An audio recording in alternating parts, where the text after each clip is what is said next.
दोस्तों यहाँ पर हमारे पास है क्लास 9th के मैथ का जो चैप्टर है 9 वृत्त। ठीक है, तो वृत्त का जो प्रश्नावली है आपका 9.2, इसी को हम लोग इस वीडियो में हल करने वाले हैं। ठीक है, इससे पहले वाला जो प्रश्नावली है 9.1, ठीक, उसी में केवल 2 ही प्रश्न थे, उसको हमने ऑलरेडी बता दिया। लिंक आपको इसी वीडियो के नीचे डिस्क्रिप्शन में मिल जाएगा। ठीक है, तो और एक चीज़ और कि जब वीडियो को आप लास्ट तक देखेंगे तो लास्ट में आपको प्ले लिस्ट मिल जाएगा, तो वहाँ से आप जा करके इस पूरे चैप्टर का सोल्यूशन आप एकदम से ईजिली देख सकते हैं। ठीक, तो चलिए इसको हल करते हैं। देखिए सबसे पहला चीज़ कि इससे हल करने के लिए अगर कोई चीज़ मोस्ट इम्पॉर्टेंट है तो वो है आपका प्रमेय। ठीक है, इसमें आपका 5-6 प्रमेय यहाँ पर देखिए बुक में ही, एनसीईआरटी वाला जो बुक है उसमें आपका दिया हुआ है। यहाँ पर देखिए प्रमेय 9.5, फिर यहाँ पर 9.6। ठीक है, तो ये जो प्रमेय है यही मोस्ट इम्पॉर्टेंट है। अगर ये चीज़ आपको आसान भाषा में पता है तो आप ये एकदम से ईजिली इस प्रश्न को हल कर लेंगे। ठीक है, तो देखिए ये जो प्रमेय है हम आपको बताएंगे, लेकिन सबसे पहले क्या करते हैं, जो क्वेश्चन इसमें दिया हुआ है ठीक है उसको हल करते हैं, और जहाँ पर प्रमेय की जरूरत पड़ेगी वहाँ पर हम सबसे पहले प्रमेय बताएंगे, उसके बाद से क्वेश्चन को हल करा देंगे। ठीक है, तो यहाँ पर देखिए आपका जो प्रश्नावली है 9.2, ठीक है, उसी का जो प्रश्न है पहला, 5 सेंटीमीटर तथा 3 सेंटीमीटर त्रिज्या वाले 2 वृत्त, ठीक है, 2 बिंदुओं पर प्रतिच्छेद करते हैं। यदि उनके केंद्रों के बीच की दूरी 4 सेंटीमीटर है तो उभयनिष्ठ जीवा की लंबाई ज्ञात कीजिए। ठीक है, अब इसमें देखिए सबसे पहला चीज़ क्या है, कह रहा है कि 5 सेंटीमीटर और 3 सेंटीमीटर के 2 वृत्त हैं। ठीक है, 2 बिंदुओं पर प्रतिच्छेद करते हैं। ठीक है, दोनों वृत्त क्या करते हैं, एक दूसरे को 2 बिंदुओं पर प्रतिच्छेद करते हैं। उसके बाद से कह रहा है तथा उनके केंद्रों के बीच की दूरी 4 सेंटीमीटर है। ठीक है, तो 2 वृत्त है, तो पहला वृत्त 5 सेंटीमीटर, दूसरा वृत्त 3 सेंटीमीटर, और इनके जो केंद्र है उनके बीच की दूरी कितना है, 4 सेंटीमीटर है। ठीक है, तो सबसे पहले फिगर बनाते हैं। तो सबसे पहले क्या कहते हैं, 4 सेंटीमीटर का ये वाला बीच की दूरी याद कर लेते हैं। ठीक है, इसको बना लेते हैं। तो इस तरीके से हम स्केल का यूज करेंगे। ठीक है, तो कहीं पर ले सकते हैं, तो 4 सेंटीमीटर, तो यहाँ से ये हमने ले लिया 4 सेंटीमीटर। ठीक है, थोड़ा सा इधर उधर होगा, कोई इतना दिक्कत नहीं होगा, ये हमने ले लिया। ठीक, तो ये 4 सेंटीमीटर का है। अब एक बिंदु से, ठीक है, एक बिंदु से हमें वृत्त खींचना है जो कि कितना है, 5 सेंटीमीटर का, और दूसरे बिंदु से 3 सेंटीमीटर खींचेंगे। ठीक है, तो चलिए उसको खींच लेते हैं। तो कुछ इस तरीके से करेंगे कि स्केल पर ही, ठीक है, इस तरीके से नाप लेंगे 5 सेंटीमीटर वाला, तो 5 सेंटीमीटर वाला यहाँ पर है और यहाँ से यहाँ तक। ठीक है, ये हमने कर लिया। अब इस पर हम रख करके और घुमा दें। 5 सेंटीमीटर वाला हमने खींच लिया। ठीक है, उसके बाद से कह रहा है कि 3 सेंटीमीटर वाला, तो ठीक है 3 सेंटीमीटर वाला ही कर लेते हैं। तो यहाँ पर रखेंगे और इसको कुछ इस तरीके से, तो ये हो गया। अब यहाँ पर रखेंगे और ये दूसरा हम खींच लेंगे।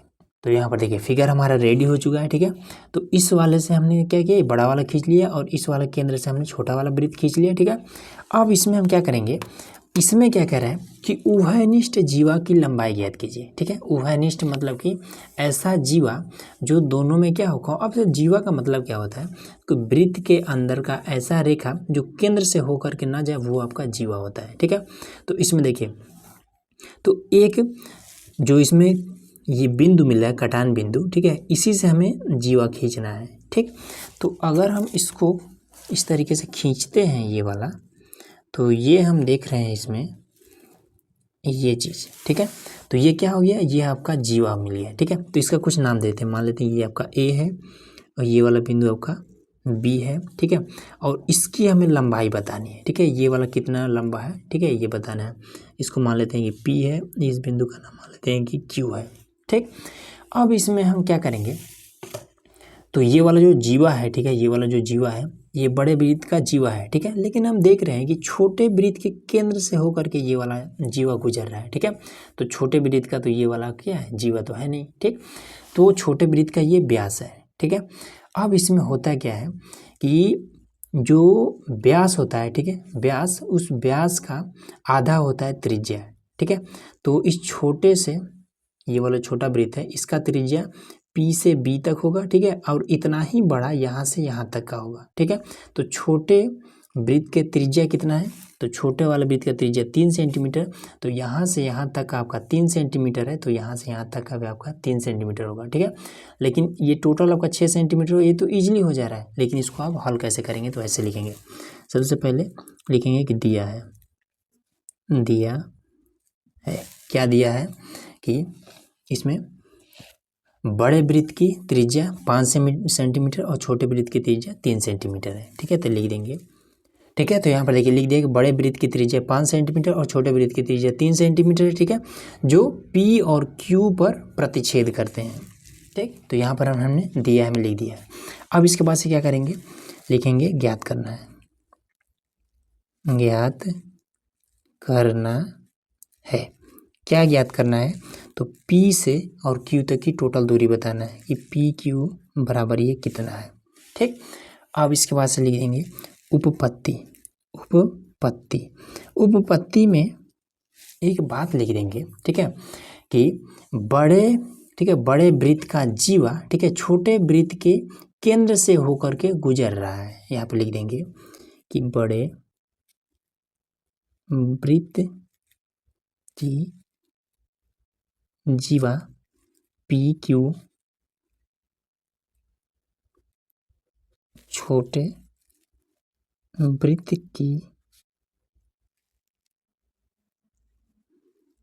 की केंद्र से होकर गुजर रहा है। ठीक है, तो यहाँ पर हम लिख दिया कि बड़े वृत्त की जीवा PQ, ठीक है, इस बड़े वाले वृत्त की जीवा PQ छोटे वाले वृत्त के केंद्र से होकर के गुजर रहा है। ठीक है, मतलब कि ये छोटे वाले वृत्त का क्या है, ये व्यास है। तो व्यास बराबर क्या होता है, तो 2 त्रिज्या। ठीक है, 2, ये क्या होता है, 1 त्रिज्या और 2 त्रिज्या। ठीक है, एक व्यास में 2 त्रिज्या होते हैं। ठीक है, तो P से B और प्लस में B से Q तक। तो यहाँ लिख देंगे कि तब PQ बराबर हो जाएगा PB प्लस में BQ। ठीक, तो PB आपका कितना है, तो PB यहाँ पर आपका 3 सेंटीमीटर, त्रिज्या आपका 3 है, और तब BQ भी आपका ये भी 3 हो जाएगा, तो इसलिए आपका 6 सेंटीमीटर यही हो जाएगा फाइनल आंसर। ठीक है, तो PQ आपका 6 सेंटीमीटर, बस इतना ही आपको कर देना है, हो गया। अब देखिए यहाँ पर हमारा क्वेश्चन नंबर है दूसरा, इसमें कह रहा है कि यदि एक वृत्त के 2 समान जीवाएं, ठीक है, वृत्त के अंदर प्रतिच्छेद करे तो सिद्ध कीजिए कि एक जीवा के खंड दूसरी जीवा के संगत खंडों के बराबर है। ठीक है, अब ये चीज़ कैसे करेंगे, तो सबसे पहले मैं आपको प्रमेय क्लियर करा देता हूँ। ठीक है, कि इसमें कौन सा प्रमेय यूज होगा। ठीक है, तो देखिए केवल 2 प्रमेय याद रखिएगा। तो एक वृत्त है, ठीक है, और ये दूसरा वृत्त है। ठीक, अब पहला वृत्त में आ जाते हैं। इसका मान लेते हैं ये केंद्र है। अब इसमें जीवा, ये मान लेते हैं एक जीवा है, और ये मान लेते हैं कि कहीं पर भी ये दूसरी जीवा है। ठीक है, अब हमें पता है कि ये जीवा और ये जीवा दोनों आपस में बराबर है। ठीक है, जीवा मतलब कि जो केंद्र से होकर के ना जाए और वृत्त के अंदर है, वो आपका जीवा कहलाता है। ठीक है, तो इसमें देखिए एक प्रमेय है जो आपको उससे कहता है कि जब वृत्त के अंदर 2 जीवाएं हैं और ये दोनों आपस में क्या है, बराबर है। ठीक है, तो इस जीवा से जब केंद्र पर इस तरीके से हम लंब खींचते हैं, ठीक है, इस तरीके से लंब खींचते हैं, लंब का मतलब कि दोनों तरफ ये 90 डिग्री का कोण बनने लगे, तो ये आपका लंब हो जाएगा। ठीक है, तो जब लंब खींचते हैं तो ये लंब क्या करता है, इस जीवा को 2 बराबर भागों में बांट देता है। ठीक है, तो मतलब कि यहाँ से यहाँ तक जितनी दूरी होगी उतना ही दूरी यहाँ से यहाँ तक होगा। ठीक, अब सेम प्रोसेस यहाँ भी, तो इसमें भी आपका इस तरीके से जब लंब खींच दिया जाए, ठीक है, तो जब 90 डिग्री का कोण दोनों तरफ बनने लगे तो यहाँ से यहाँ तक की दूरी और यहाँ से यहाँ तक की दूरी क्या होगा, आपस में बराबर हो जाएगा। ये पहला प्रमेय है। ठीक है, अब दूसरा प्रमेय क्या कहता है, दूसरा प्रमेय कहता है कि सेम यही चीज़ इस तरीके से, एक ये जीवा है और दूसरी ये जीवा है। ठीक है, अब इस पर हमने एक इस तरीके से हमने दोनों पर एक एक लंब खींच दिया है। ठीक है, तो जब ये वाला जीवा इस जीवा के जब बराबर रहेगा, ठीक है, तो इस जीवा से केंद्र पर ये जो लंब खींचा जाएगा, ये वाला लंब, ठीक है, और ये वाला लंब, तो इस लंब की जो दूरी होगी, ये वाली दूरी और ये वाली दूरी, मतलब कि यहाँ से यहाँ तक की दूरी और यहाँ से यहाँ तक की दूरी, ये आपस में बराबर होगा। कब, जब जीवा आपस में बराबर रहेगा तब।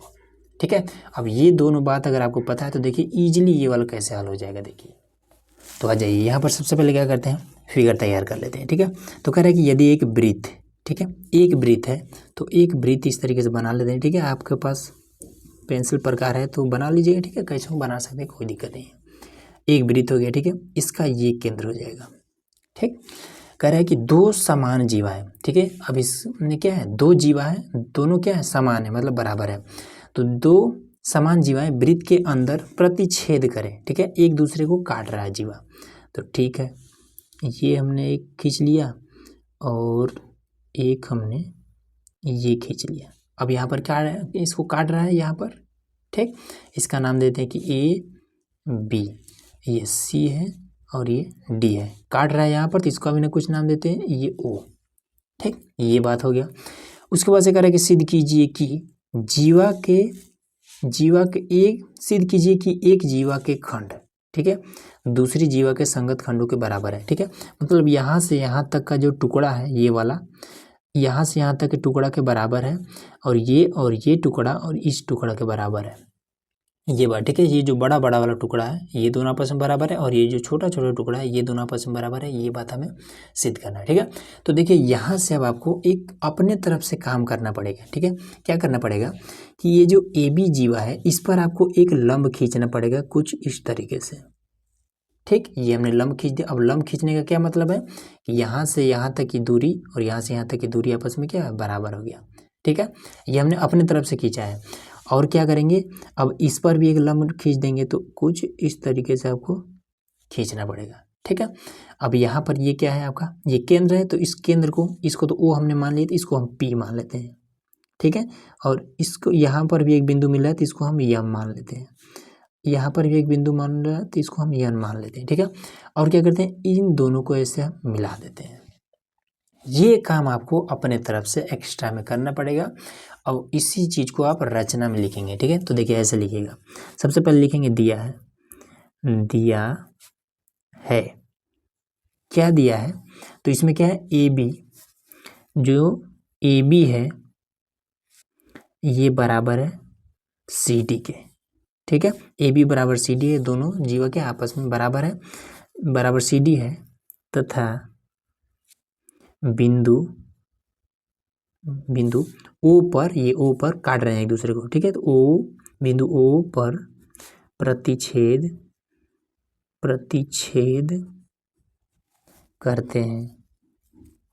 करते हैं, ये बात हमने लिख दिया, ठीक है। उसके बाद से ज्ञात करना है,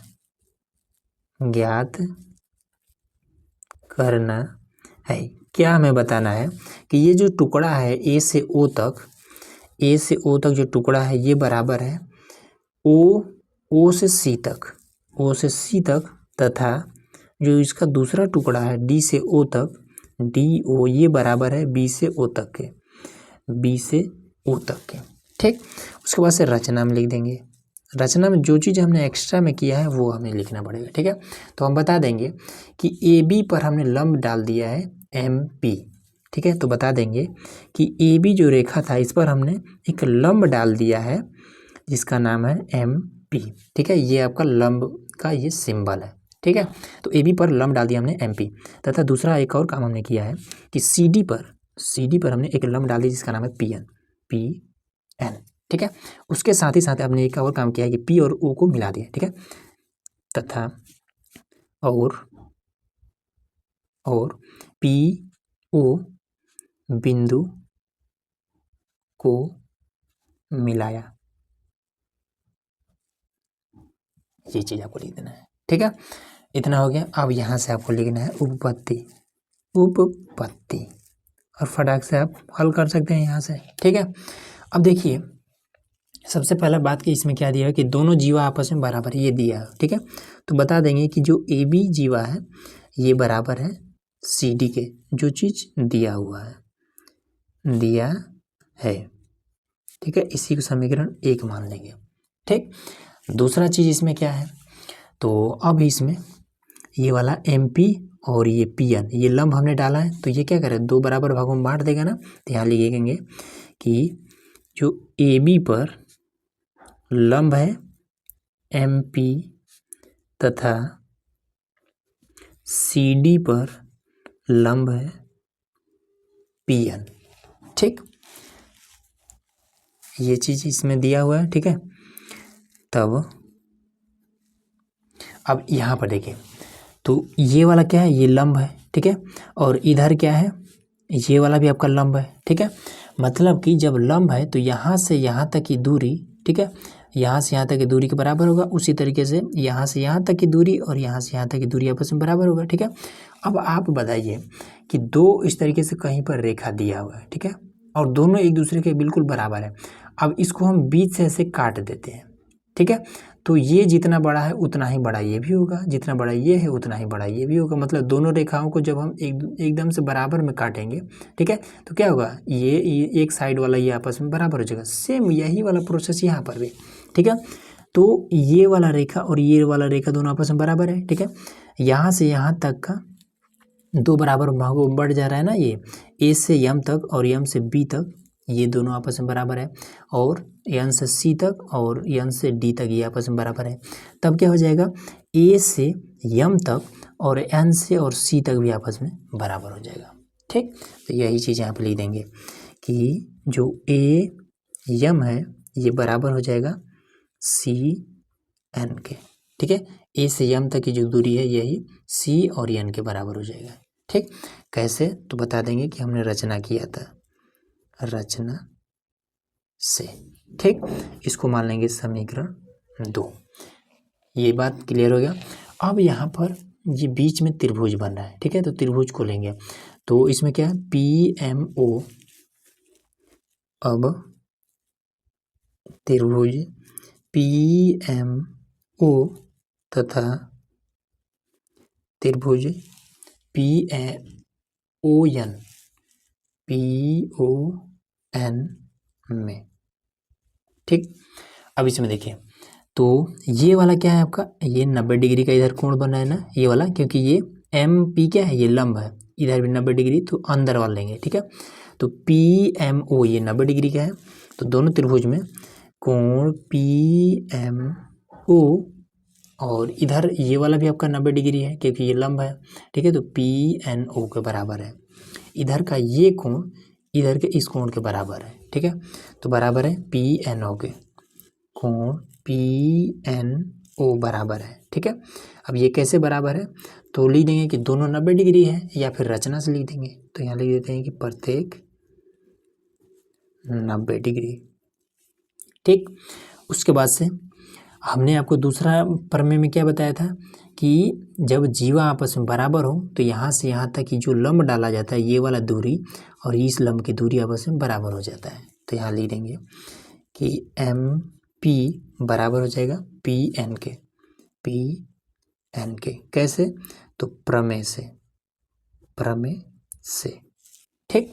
उसके बाद से जब इस वाले त्रिभुज को बनाएंगे तो पी ओ लेना पड़ेगा, और इस वाले त्रिभुज को बनाएंगे तो भी ये पी ओ लेना पड़ेगा। मतलब पी ओ क्या है, दोनों में कॉमन है, तो पी ओ बराबर में पी ओ है निष्ठ है, ओ है निष्ठ। इसी को हिंदी में कहेंगे कॉमन, और इंग्लिश में कहेंगे कॉमन, और हिंदी में ओवनिष्ठ कहेंगे, ठीक है। तब इसमें क्या करेंगे कि त्रिभुज पी एम ओ और पी ओ एन ये आपस में क्या है, सर्वांगसम है। तब त्रिभुज पी एम ओ सर्वांगसम है त्रिभुज पी ओ एन के, ठीक है। मतलब पी एम ओ ये वाला त्रिभुज पी एन ओ इस त्रिभुज के सर्वांगसम है, ठीक है। अब देखिए, जब दो त्रिभुज आपस में सर्वांगसम होता है तो इनके संगत जो भुजाएं होती हैं ये भी आपस में बराबर होता है, ठीक है। तो संगत भुजा क्या हो जाएगा, जैसे ये वाला इस भुजा के बराबर है, ये दोनों में कॉमन है, ये वाला भुजा इस भुजा के संगत हो जाएगा, ठीक। तो इसलिए एम ओ और ओ यानी ये आपस में बराबर हो जाएगा, ठीक है। तो एम ओ बराबर हो जाएगा एन ओ के, ठीक। तो त्रिभुज पी एम ओ सर्वांगसम है पी ओ एन के।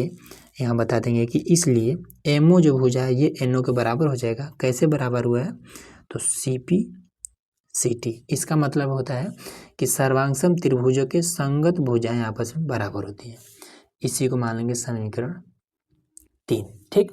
अब आ जाइए, हमें ज्ञात क्या करना था, हमें बताना था कि ए से ओ तक की जो दूरी है ये बराबर है ओ से सी तक की दूरी के, ठीक है। और डी से ओ तक की दूरी बी से ओ तक की दूरी के बराबर, ये बात हमें बतानी थी, ठीक है।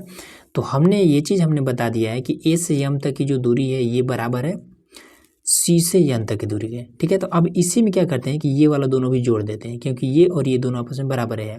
ठीक, तो यहाँ पर देखेंगे कि समीकरण 1 में हमने ए से एम तक और सी से एन तक की दूरी हमने बताया था कि बराबर है ए से एम और सी से एन तक। तो अब इसी में क्या करते हैं कि ये वाला दूरी जोड़ देते हैं। ठीक है, तो लिख देंगे कि समीकरण 2 और 3 को जोड़ने पर ठीक है, तो चलिए जोड़ देते हैं।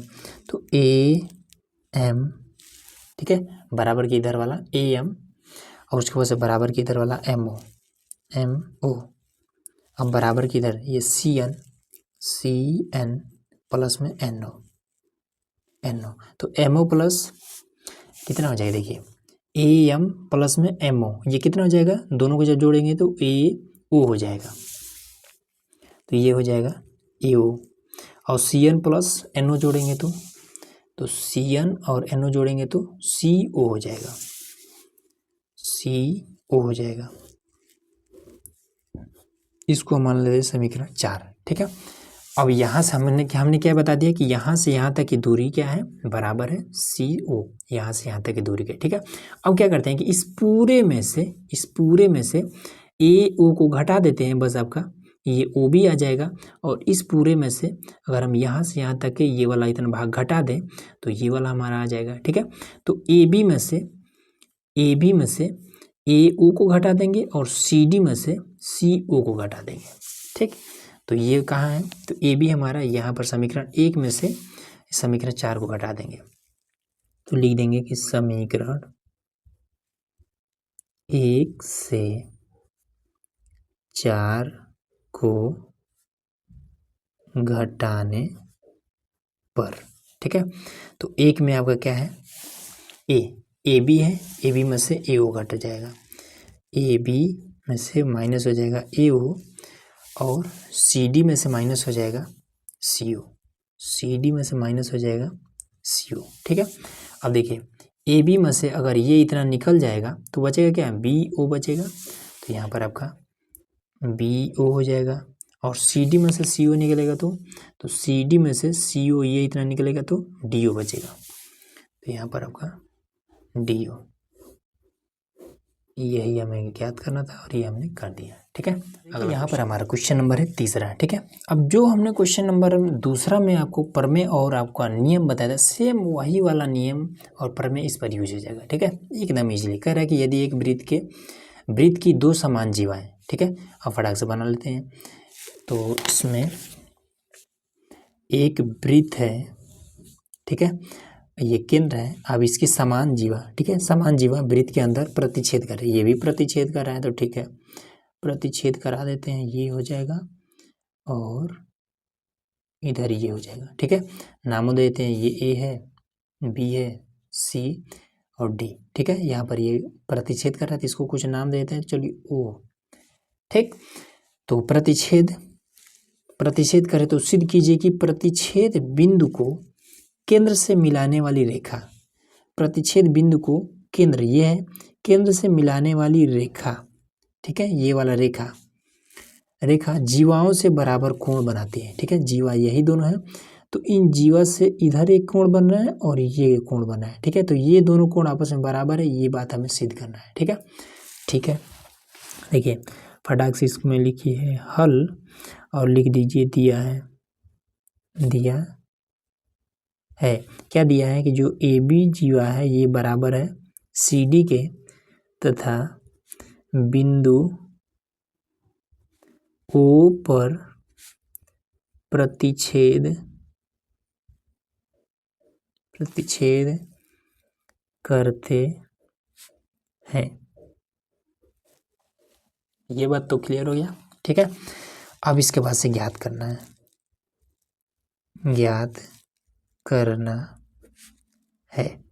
क्या ज्ञात करना है, तो इसका भी कुछ नाम देते हैं, तो चलिए एम नाम दे देते हैं। ठीक है, एम, तो हमें बताना है कि अब देखिए सबसे पहला चीज़ इस पर हम जो हमने आपको एक्स्ट्रा में बताया था ना रचना करने के लिए, तो वो हम रचना इस पर कर देते हैं। ठीक है, तो यहाँ से हम इस पर एक लंब डाल देते हैं। ठीक है, और इधर एक हम लंब डाल देते हैं इस तरीके से। ठीक है। तो इसका नाम हम यम हो गया, तो इसका नाम हम एन देते हैं, ठीक है, और इसका नाम हम पी दे देते हैं, ठीक। तो ये हमने लम डाल दिया। तो अब हमें क्या बताना है, हमें बताना है कि एन ओ पी मतलब ये वाला कोण हमें बताना है कि कोण एन ओ पी ये बराबर है कोण एम ओ पी के, कोण एम ओ पी के, ठीक। अब यहाँ पर रचना लिख देते हैं, रचना। तो रचना में हमने यही काम एक्स्ट्रा किया है, ठीक है। तो हम बता देंगे कि जो रेखा था ए बी, इस पर हमने लंब डाला है एन एम, ठीक है, तथा जो सी डी था, सी डी पर हमने लंब डाला है एम पी, ठीक है, खींचा, ये बात, ठीक। यहाँ लिख देंगे उपपत्ति। अब उपपत्ति में क्या करेंगे, तो इसी ये अंदर जो त्रिभुज बना है ये इसी त्रिभुज में काम करना है, ठीक है। तो यहाँ पर बता देंगे कि त्रिभुज एन ओ एम तथा त्रिभुज एम ओ पी में, ठीक।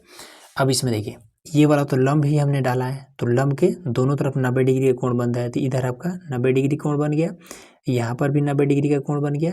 मतलब कि एम एन ओ जो कोण हमारा बन रहा है एम एन ओ ये बराबर है इधर के एम पी ओ के, कोण एम पी ओ के बराबर है, ठीक है।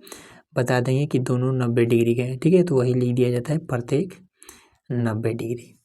उसके बाद से ये एम ओ ये वाला रेखा दोनों में उभयनिष्ठ है, तो एम ओ जो रेखा ये दोनों में कॉमन है, बराबर एम ओ उभयनिष्ठ,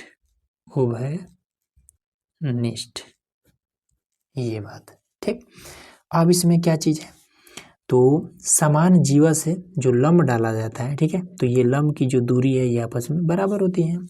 तो बता देंगे कि जो एन एम दूरी है ये बराबर है पी एम के, ठीक। तो यहाँ पर बता देंगे प्रमेय से, ठीक है, प्रमेय से, या फिर ये भी आप कह सकते हैं कि बराबर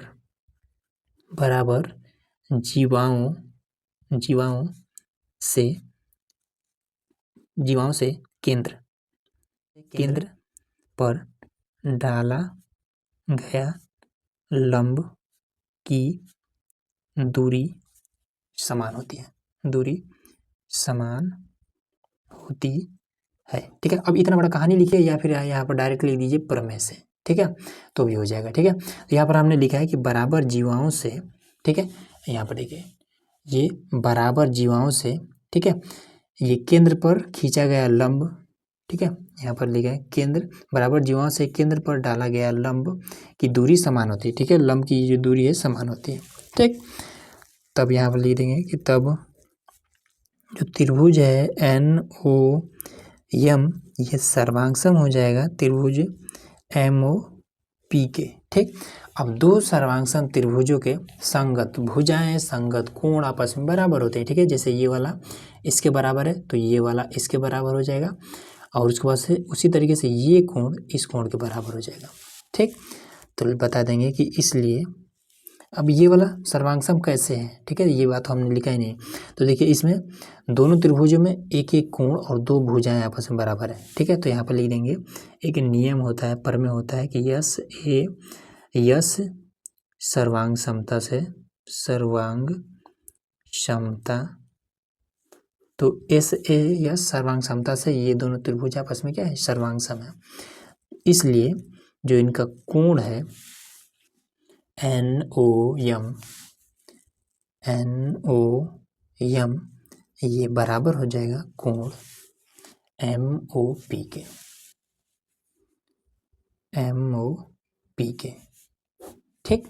कैसे बराबर हुआ है तो बता देंगे कि सी पी सी टी, यही आपका आंसर हो जाएगा, ठीक है। देखिए ये वाला प्रश्न है क्वेश्चन नंबर इसका 4, इसमें कह रहा है कि यदि एक रेखा दो सकेंद्रीय वृत्तों को जिनका केंद्र ओ ए बी सी और डी पर प्रतिच्छेद करे तो सिद्ध कीजिए कि ए बी बराबर सी डी। ठीक है, ये वाला तो आसान है। ठीक है, इसमें कहता है कि सकेंद्रीय मतलब एक केंद्र से ही दो वृत्त इस तरीके से बन जाता है ना, तो ये आपका सकेंद्रीय होता है। ठीक है, इसमें कह रहा है कि ये क्या है, ये एक जीवा है। ठीक, छोटे वृत्त को बी और सी पर काट रहा है और बड़े वाले वृत्त को ए और डी पर काट रहा है। ठीक है, तो ये बात सबसे पहले लिखेंगे ऐसे, हल। अब यहाँ पर लिख देंगे कि दिया है क्या चीज़ दिया हुआ है कि इसमें बी सी और ए डी, बी सी तथा ए डी वृत्त की जीवाएं हैं। बस इतना बहुत है। ठीक है, अब इसके बाद से लिखेंगे ज्ञात करना है।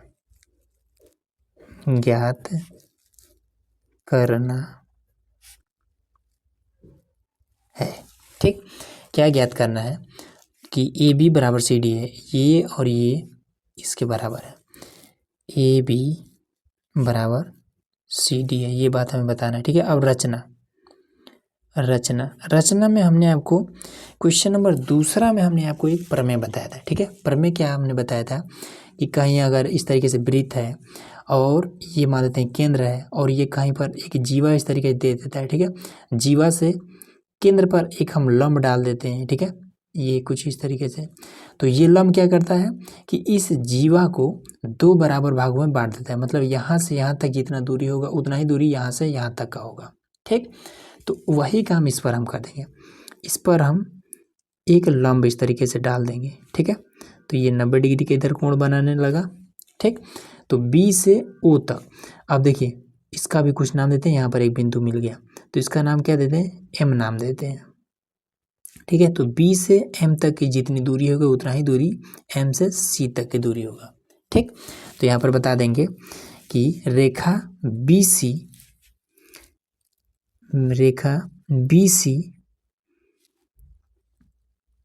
तथा, अब देखिए यहाँ से यहाँ तक ये तो छोटे वाले के लिए हो गया, अब इस बड़े वाले के लिए भी तो होगा ना, ए से डी तक तथा ए डी पर एक लंब एम ओ खींचा, ये चीज। ठीक, अब यहाँ पर लिख देंगे उपपत्ति। ठीक, तो यहाँ पर हम क्या बता देंगे कि BC में लंब है। ठीक है, BC पर लंब है MO। कैसे, तो रचना से। ठीक है, तो BC पर जब लंब है MO तब क्या हो जाएगा, तो BM बराबर हो जाएगा MC के। इसी को समीकरण 1 मान लेंगे। ठीक है, अब उसके बाद से A और D, AD पर लंब है MO। ठीक, कैसे, तो ये भी बता देंगे कि रचना से। ठीक, तब इसमें क्या हो जाएगा, अब A और D इस पूरे पर लंब है MO, तब A से M तक की दूरी बराबर हो जाएगा M से D तक की दूरी के। तब A से M तक की जो दूरी है ये बराबर हो जाएगा M से D तक की दूरी के। ठीक, समीकरण 2 मान लेंगे इसको।